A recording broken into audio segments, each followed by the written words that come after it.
Good morning, Radhe Radhe friends. कैसे हो आप सभी। वीडियो अच्छी लगे तो लाइक कमेंट जरूर करें। तो आंटी और उनकी बेटी की एक बीमार सोच ने बहुत सारे लोगों के भावनाओं को आहत किया है। क्या छोटी बहू की मम्मी को इनसे रिश्ता तोड़ लेना चाहिए? बड़ी बहू देहरादून की गलियों में बन ठन के घूम रही हैं। उनकी क्रिटिकल हालत बहुत अच्छी हो चुकी है और साथ में 3 दिन की बच्ची के साथ इन लोगों ने कितना गलत व्यवहार किया है। बहुत सारी बातें हैं। अगर आप चैनल पर नए हैं तो प्लीज सब्सक्राइब कर लें। वीडियो अच्छी लगे तो लाइक कमेंट जरूर करें। तो सबसे पहले आंटी के ही ब्लॉग से मैं शुरुआत करती हूँ। आंटी ने सजावट वाली वीडियो डाली तो बहुत सारे लोगों के मन में ये सवाल था और कमेंट में भी लोग पूछ रहे थे कि आंटी आपको इतनी पैसों की क्यों पड़ी है, कंटेंट की क्यों पड़ी है कि आपने वीडियो पहले डाल दिया। तब तक ऑडियंस को नहीं पता था कि भाई इस सजावट के खर्चे आंटी ने किए थे। जो 5-6 हजार लगाए थे उसके बदले उन्हें 10-15-16 हजार रुपए कमाने थे। इसीलिए आंटी ने अपने बेटे को मना किया कि तुम इस कंटेंट को नहीं ले सकते क्योंकि ये कंटेंट मेरा है, मैंने सजावट कराया है।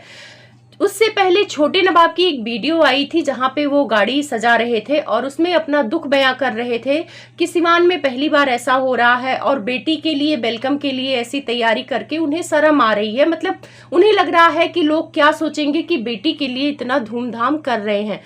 पहली बार ये बहुत गंदी मानसिकता है कि बेटी के लिए सजावट नहीं की जा सकती है, बेटी का वेलकम अच्छे तरीके से नहीं किया जा सकता है, उसके लिए संकोच है, उसके लिए शर्म है। तो ये बहुत गंदी मानसिकता है छोटे नवाब की भी, और उनकी भी गलती नहीं है, छोटे नवाब की भी गलती नहीं है। घर में जैसा माहौल होता है इंसान वही सीखता है। कहते हैं परिवार ही ऐसा पाठशाला होता है कि बच्चे संस्कार, वहाँ क्या होता है, क्या सोच है, वो सारी चीजें वहीं से सीखते हैं। जो आंटी कहती है कि बाहर के लोग मेरे बच्चों को भड़का देते हैं तब हमारे बच्चे बिगड़ जाते हैं, मैं बहुत संस्कार दी हूँ, एक ही थाली में बिठा के खिलाई हूँ ताकि तीनों में प्यार रहे, एक ही बिस्तर पे सुलाई हूँ ताकि प्यार बना रहे।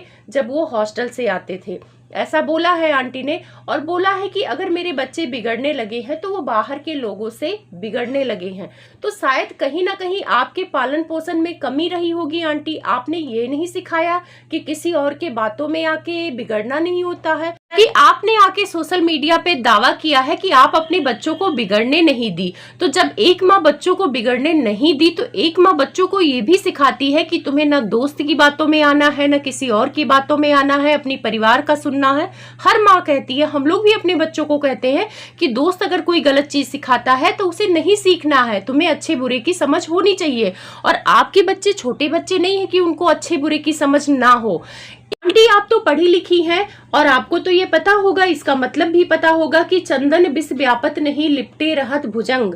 मतलब चंदन की क्या खासियत है कि वो शीतलता प्रदान करता है और उसके पेड़ के ऊपर सांप लपेटे रहते हैं क्योंकि वो शीतल होता है। तो क्या चंदन सांप के संगत में रह के उनके जहर को धारण कर लेता है? नहीं करता है ना। चंदन सांप के साथ तो रहता है पर कभी भी अपनी शीतलता नहीं छोड़ता है जो उसकी क्वालिटी है। खैर आंटी के ज्ञान को छोड़ते हैं, आंटी का ज्ञान चलता रहेगा जब तक सोशल मीडिया है। उसके बाद आंटी छोटे बेटे पर दबाव बनाती है कि तुम दुनिया को बताओ कि सजावट मैंने अपने पैसों का किया है, क्योंकि दुनिया को लग रहा है कि छोटे नवाब ने वो सजावट किया है। अब छोटे नवाब को मजबूर होकर वीडियो बनाना पड़ता है और बोलते हैं कि जो अंदर की सजावट है वो मेरे मम्मी ने किया है। आप ब्लॉग अगर ध्यान से देखेंगे तो पता चल जाएगा, वहां आंटी ने बोला है कि सजावट का बता दो। उसके बाद उस वीडियो में आप लोगों को तो लग ही रहा होगा कि ये मैंने कराया है, ये सजावट करा दिया है, ऐसा कर दिया है, वैसा कर दिया है। वहां पे भी लोग आंटी को टोक रहे थे कि आंटी जब आपने किया है तो उसको बताने की जरूरत नहीं है, लोगों को तो पता ही चल जाएगा कि किसने किया है। पर आंटी बताएंगी नहीं तो क्रेडिट कैसे मिलेगा, क्योंकि आंटी को हर चीज का क्रेडिट लेने का आदत है। अब देखो, अभी तक ये परिवार कह रहा था कि बेटा बेटी से कोई फर्क नहीं पड़ता है। वैसे लोगों को गलतफहमी का ये लोग शिकार बना रहे थे कि बेटा हुआ है, बेटी हुआ है, कभी बेटे वाले जैसे बात करते थे उससे, कभी बेटी वाली जैसे, लेकिन रियल में इनके घर बेटी हुई है। चाहे ये लोग कितना भी दिखावा कर ले कि बेटी के आने से हमें कोई फर्क नहीं पड़ता है, हम बहुत खुश है, पर बेटी के आने से इन लोगों को फर्क बहुत पड़ा है। इन लोगों ने जो दिखावा किया था कि बेटी के आने से इन्हें कोई फर्क नहीं पड़ रहा है, उसकी असलियत आंटी के ही जबानी निकली है। आंटी ने अपने ही जबान से बताया है कि बेटा बेटी में कोई फर्क नहीं होता, पर बेटा हो जाता छोटे नवाब को, पर उन्होंने होने ही नहीं दिया। आंटी ने नहीं होने दिया क्योंकि आंटी को लेना था बदला। अपने बेटे बहू से। अब यही बात सुन के लोगों को समझ में आ गया कि आंटी कितनी बीमार सोच वाली हैं। अब ये कमेंट में भी आंटी की सोच को बीमार बता रहे हैं। उसका कारण ये है कि आंटी ने बोला कि वो चाहती तो छोटे नवाब को बेटा हो जाता, लेकिन उन्होंने जानबूझ के बेटा नहीं होने दिया क्योंकि उन्हें लेना था बदला अपनी बेटी के आंसुओं का।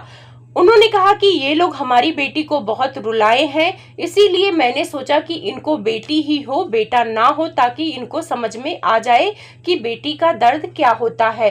क्योंकि आंटी को जड़ी बूटी पता है जिसको खाने से बेटा ही होता है, और बहुत सारे लोगों को बेटा हुआ है।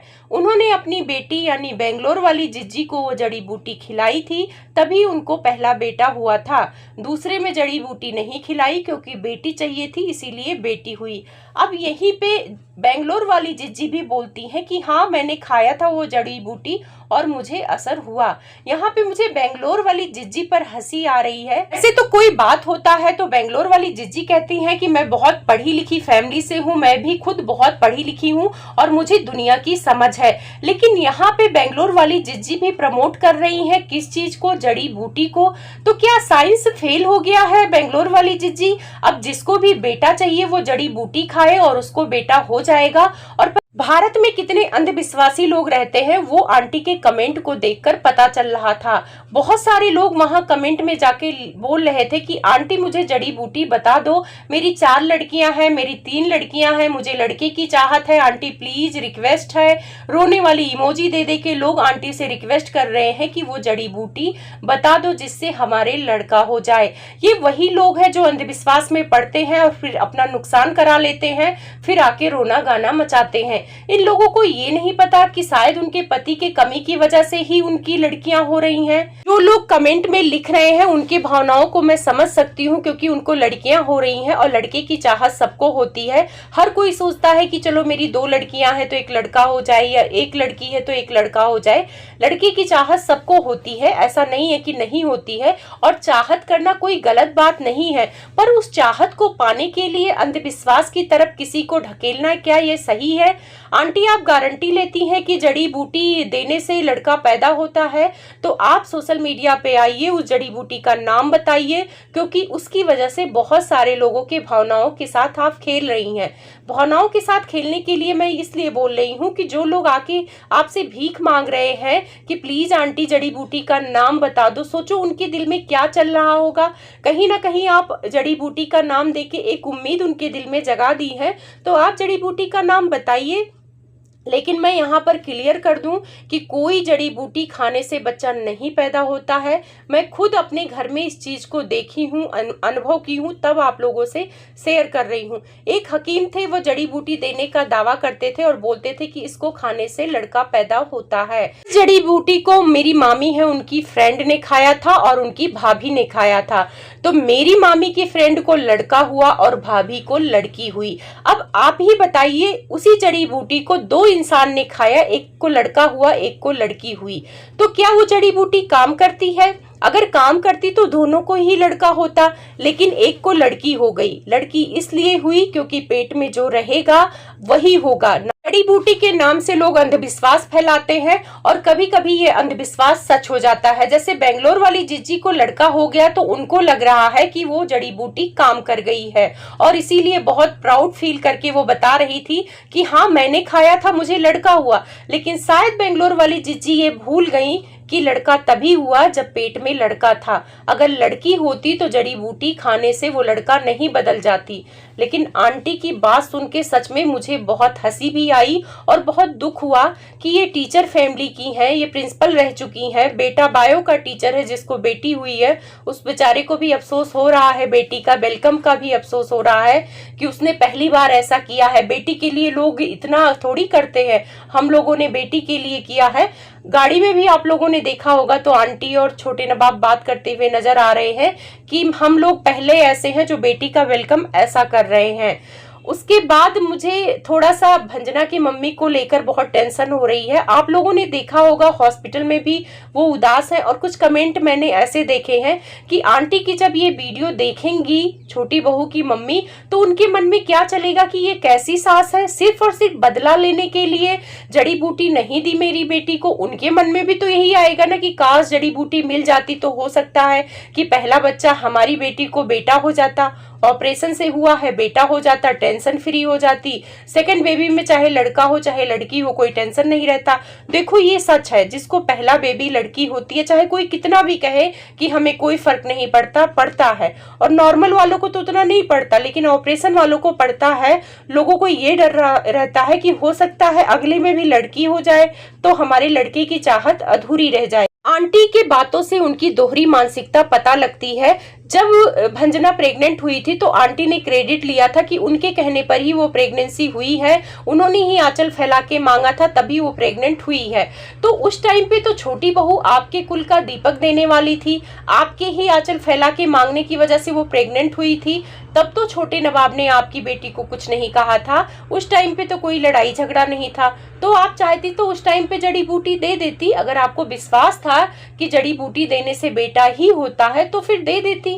आप एक अच्छी माँ बन जाती, एक अच्छी सास बन जाती। आप ही तो कहती हैं कि बेटी बहू में आप अंतर नहीं करती हैं, लेकिन आप अपने मुंह से कबूली कि आप बेटी बहू में अंतर करती हैं। बेटी के साथ अलग व्यवहार और बहू के साथ अलग व्यवहार। रही बात आपका दिल दुखाने का या आपसे लड़ाई झगड़ा करने का, तो क्या बेटी नहीं करती है? बेटी भी तो आपसे लड़ाई कर लेती। अभी जब आप वृंदावन गई थी तो आपने उसके बेटे को सिर्फ ये कहकर बुला दिया कि मतलब बेंगलोर वाली जिज्जी के नाम से बुला दिया कि तुम्हारा बेटा देखो क्या कर रहा है। तो वहां पे बेंगलोर वाली जिज्जी लड़ने लगी कि वो आपका नाती नहीं है, आप ऐसे क्यों बुला रहे हैं कि मेरा बेटा, आप ये बोलिए कि मेरा नाती। तो वहां पे बहस कर लिया था और आंटी ने हंस के टाल दिया था। देखो बच्चे जहां दो चार होते हैं वो माँ से बहस कर लेते हैं, क्योंकि कभी कभी हमारी सोच मैच नहीं करती है बच्चों से। तो इसका मतलब ये थोड़ी है कि हम बच्चों में भेदभाव करेंगे, लेकिन आंटी कर रही हैं। अब देखना बड़ा दिलचस्प होगा कि जब जगत भाभी प्रेग्नेंट होगी तो आंटी उन्हें जड़ी बूटी खिला के बेटा ही पैदा करेंगी, क्योंकि वो उनकी बेटी को नहीं रुलाते हैं, सिर्फ छोटे नवाब ही इनकी बेटी को रुलाते हैं। इसी वजह से इन्होंने छोटे नवाब से बदला ले लिया है। साथ में वो नन्ही परी आई थी, आप लोगों ने देखा है कि ये लोग पढ़े लिखे लोग हैं, और उसको एकदम सीधा खड़ा करके पैर की छाप ले रहे थे। उसको लेटा के आप कपड़ा उठा देती और उसके पैर को टच करा देती, तब भी वो छाप ले सकते थे। लेकिन उस बच्चे का इन लोगों ने दुर्दशा किया।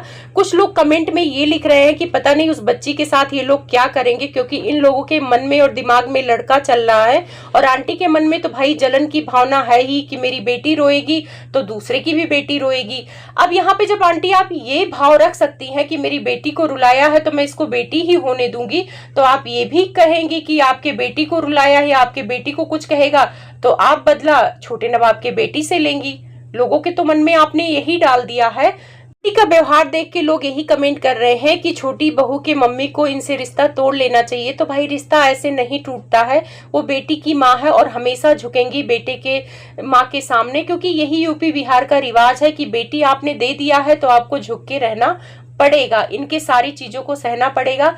तो मुझे छोटी बहू की मम्मी खुश नजर नहीं आ रही हैं। इन लोगों का ड्रामा तो वो देख ही रही हैं, तो कहां से खुश नजर आएंगी। ये लोग जो कुछ भी करते हैं सिर्फ दिखावे के लिए करते हैं। आंटी का प्यार भी दिखावा है, कंटेंट के लिए है। अब आंटी ने यहाँ तक का ताना दे दिया कि मैं रजिस्ट्री के लिए छोटी बहू को इस ऑफिस में ले गई, उस ऑफिस में ले गई, ये सारी चीजें मैंने की। आंटी सजावट का भी ताना देंगी। और कुछ लोग कमेंट कर रहे हैं कि आंटी ने भंजना के सिर में कपड़े बांधे हैं तो उसका भी ताना देंगी।